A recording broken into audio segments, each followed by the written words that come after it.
채널 시청자 여러분 반갑습니다. 2024년 5월 22일 리플이 유럽 규제를 준수하는 첫 유로 기반 스테이블 코인 유로프를 공식 출시했습니다. 이 스테이블 코인은 슈만 파이낸셜이 개발하고 프랑스 중앙은행의 승인을 받은 기관이 발행 및 관리하는데요. 유럽 주요 은행, 특히 소시에테 제네랄의 담보 자산이 안전하게 예치되며 세계적인 회계법인 KPMG가 정기적으로 감사를 시행합니다. 여기서 우리가 주목해야 할 포인트는 단순히 새로운 스테이블 코인이 등장했다는 게 아닙니다. 유로프 출시는 XRP 레저가 단순 결제 네트워크를 넘어 제도권 금융 시스템 속으로 본격적으로 진입하고 있음을 의미합니다. 유로프는 유럽 내 실시간 유로 결제 수단으로 기능하게 되며 XRP 레저는 유럽 기반 디지털 금융 인프라로서 존재감을 높이고 있습니다. 슈만 파이낸셜의 CEO는 XRP 레저가 유럽 금융 혁신의 핵심 인프라가 될 것이라는 확신을 보이기도 했죠. 실제로 XRP 레저는 지난 10년간 약 33억 건의 트랜잭션을 처리했고 600만 개 이상의 지갑과 200개가 넘는 글로벌 검증 노드를 운영하며 기술적 안정성과 분산 네트워크 신뢰성을 입증해왔습니다. 이러한 수치는 단순히 숫자가 아닌 실사용 기반 생태계가 이미 잘 작동하고 있다는 증거이며 스마트 계약 없이도 스테이블 코인을 안정적으로 운용할 수 있는 경량형 고성능 인프라라는 XRP 레저의 강점이 드러나는 지점입니다. 그리고 이번에 엄청난 소식이 나왔죠. 볼래틸리티 셰어스가 미국 최초의 XRP 선물 기반 ETF인 XRPI를 나스닥에 상장했습니다. 이 상품은 CME 거래소에서 거래되는 XRP 선물 계약에 투자하며 ETF 자산의 80% 이상이 XRP 관련 상품에 할당됩니다. 투자는 케이맨 제도의 자회사를 통해 이루어지며 2배 레버리지 ETF 출시도 예고된 상태입니다. 이 뉴스의 본질은 단순한 상품 출시가 아닙니다. 암호화폐 시장에서 ETF는 제도권 자산으로 진입했다는 강력한 인증 도장과도 같은 역할을 하죠. 특히 XRP처럼 규제 이슈로 오랜 시간 어려움을 겪어온 자산이 ETF로 승인됐다는 것은 투자 심리 개선뿐 아니라 향후 기관 자금 유입의 전초가 될 수 있는 결정적 계기입니다. 이제 XRP는 단순한 알트코인이나 국제 송금 솔루션을 넘어 자산 운용 포트폴리오에 실질적으로 편입될 수 있는 규제된 금융상품으로 진화하고 있다고 볼 수 있습니다. ETF 업계에서는 이번 XRP 선물 ETF를 시장 최초로 평가하며 예측 플랫폼 폴리마켓은 XRP 현물 ETF의 연내 승인 가능성을 83%로 평가했습니다. ETF 스토어 대표는 현 SEC 체제에서 XRP 현물 ETF를 승인하지 않을 이유가 없다고 발언하기도 했죠. 이는 XRP의 제도권 편입 가능성이 점점 현실화되고 있음을 보여줍니다. 하지만 XRP의 제도권 진입이 순탄하기만 한 것은 아닙니다. 미국 SEC와 리플 간 오랜 법적 공방이 새로운 전개를 맞이했죠. 최근 토레스 판사는 양측이 제출한 합의안을 절차적 이유로 기각했는데요. 기존 판결은 벌금 1억 2,500만 달러와 XRP 판매 금지 명령이었고 양측은 벌금을 5천만 달러로 낮추고 금지 명령을 철회하는 조건으로 합의를 시도했습니다. 하지만 법원은 형식적 요건이 충족되지 않았다고 판단해 이를 받아들이지 않았고 결국 기존 판결이 당분간 유지되는 상황입니다. 일부에서는 이 판결이 번복될 수도 있다는 말도 안 되는 시나리오가 돌고 있습니다. 암호화폐 분석가 애슐리 프라스퍼는 두 가지 조건이 충족되면 가능하다고 말했는데요. 첫째는 XRP가 미국 안보와 금융 전략상 필수 자산이라는 극비 정보가 법원에 제출되는 경우, 둘째는 재무부나 법무부 등 연방기관이 직접 개입해 법원에 공식 조언서를 제출하는 경우입니다. 하지만 이 두 가지 모두 현실적으로는 매우 드물고 가능성이 낮습니다. 결국 토레스 판사가 판결을 뒤집는 일은 거의 일어나기 어렵다고 보는 게 맞습니다. 토레스 판사는 이번 기각의 사유로 내용이 아닌 절차를 문제 삼았습니다. 이는 리플 측의 의도나 금액이 아닌 법적 문서의 형식과 제출 요건에서 문제가 발생했다는 뜻입니다. 따라서 동일한 조건의 합의라도 절차 요건만 충족된다면 재수용될 가능성이 높아 보입니다. 또한 리플은 항소 절차를 준비 중이며 이 역시 형식적 보완을 통해 기존 판결을 조정하려는 시도로 풀이됩니다. 리플의 소송 이슈와 별개로 XRP는 시장에서 제도권 자산으로 점점 자리 잡고 있습니다. 크라켄 산하의 분석 기관인 CF 벤치마크는 XRP를 이제 투기성 코인이 아니라 디지털 자산 생태계의 핵심 자산으로 평가했습니다. 시가총액은 1,370억 달러에 달하며 테더를 제외하면 비트코인, 이더리움 다음으로 큰 규모입니다. 2024, 2025년 가격 급등은 트럼프 당선과 규제 낙관론, 소송 마무리 기대감 등이 복합 작용한 결과였습니다. 최근에는 글로벌 주요 거래소들도 XRP를 적극 채택하고 있습니다. CME는 XRP 선물 상품을 출시했고 일본 대형 거래소인 비트플라이어는 XRP 차액 결제 거래에 레버리지를 도입했습니다. 이는 XRP가 더 이상 주변 코인이 아니라 실제 투자 상품으로 제도권에 편입되고 있다는 신호입니다. XRP의 일일 거래량은 2억 2,680만 달러로 이더리움의 약 24%, 비트코인의 11% 수준에 달합니다. 주요 5개 거래소의 데이터에서도 평균 하루 거래량 거래량은 1억 5,200만 달러 이상이며 이는 단일 알트코인으로는 매우 높은 수치입니다. 시장 유동성과 체결 강도에서 비트코인, 이더리움 바로 다음 순위에 위치하고 있습니다. 크라켄의 분석에 따르면 전체 자산 중 3.9%를 XRP로 편입하는 것만으로도 포트폴리오의 위험 조정 수익률을 개선할 수 있다고 합니다. 이는 XRP가 충분한 유동성과 독립적인 가격 움직임을 가지고 있다는 방증이며 기관 투자자들에게도 매력적인 분산 수단이 될 수 있다는 점에서 주목할 만합니다. 리플과 SEC의 소송은 결국 절차 보완을 통해 정리될 가능성이 큽니다. 법원의 판단도 내용이 아닌 형식에 있었고 시장도 이를 반영해 움직이고 있죠. XRP는 더 이상 단기 테마나 루머에 휘둘리는 자산이 아닙니다. 거래량, 채택률, 기관 수요를 보면 앞으로의 재평가 가능성이 매우 높다고 보입니다. 자, 그렇다면 결국 리플이 궁극적으로 추구하고 있는 게 뭘까요? 바로 실물자산 토큰화, RWA입니다.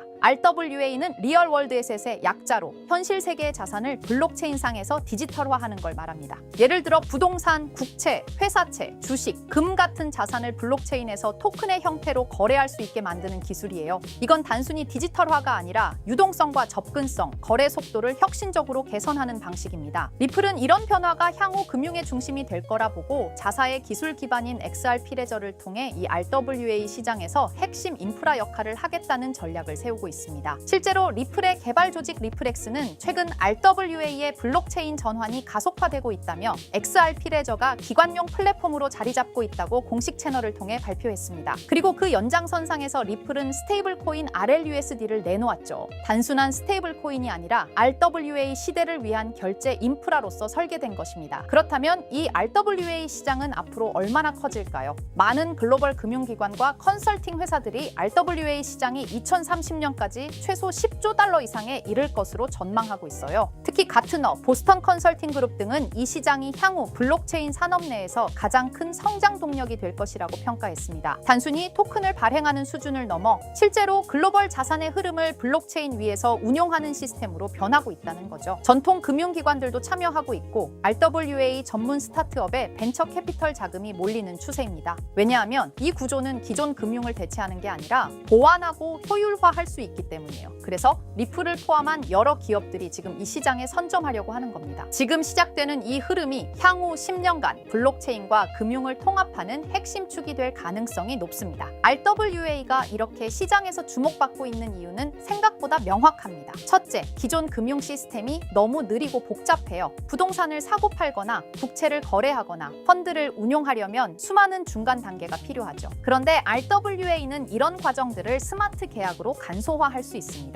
둘째, 투자자 입장에선 24시간 거래, 글로벌 접근성, 수수료 절감 같은 실질적인 이점을 체감할 수 있죠. 셋째, 금융 자산을 조각 내어 토큰화할 수 있기 때문에 기존에는 투자하지 못했던 고가 자산에도 소액으로 투자할 수 있는 길이 열립니다. 이 모든 게 자산의 민주화라고도 불리고 있어요. 그래서 지금 이 흐름은 단순한 디지털 전환이 아니라 금융 시스템 자체의 구조 개혁이라는 평가를 받고 있는 겁니다. 자, 이런 RWA 흐름을 정부와 제도권은 어떻게 보고 있을까요? 의외일 수 있지만 긍정적인 반응과 제도화 움직임이 꽤 활발합니다. 미국 SEC와 통화감독청 OCC는 RWA 자산의 회계 기준과 법적 정의를 정립 중이고 일부 국채는 이미 디지털 자산 형태로 유통되기 시작했어요. 싱가포르와 홍콩, 영국은 RWA 관련 샌드박스 프로그램을 통해 실험적 거래 환경을 지원하고 있고요. 특히 중요한 건 중앙은행들조차 이 시장을 탐색 중이라는 점입니다. CBDC와 RWA를 연계하는 테스트가 실제로 진행되고 있어요. 이는 곧 블록체인 기술이 법정화폐, 정부자산, 공공채권까지 연결되는 구조로 진화하고 있다는 걸 뜻합니다. RWA는 단순히 민간의 시도에 그치지 않고 국가와 제도권이 인정하는 기술 인프라로 성장 중입니다. 이론만이 아니라 실제로 미국 국채가 블록체인에 올라간 사례도 있습니다. 바로 리플의 XRP 레저를 통해 진행된 건데요. 미국 재무부가 발행한 국채를 실물자산으로 삼아 이를 토큰화한 구조가 구현된 겁니다. 이걸 통해 기관 투자자들은 XRP 레저 위에서 미국 국채를 보유, 거래, 유통할 수 있게 되었어요.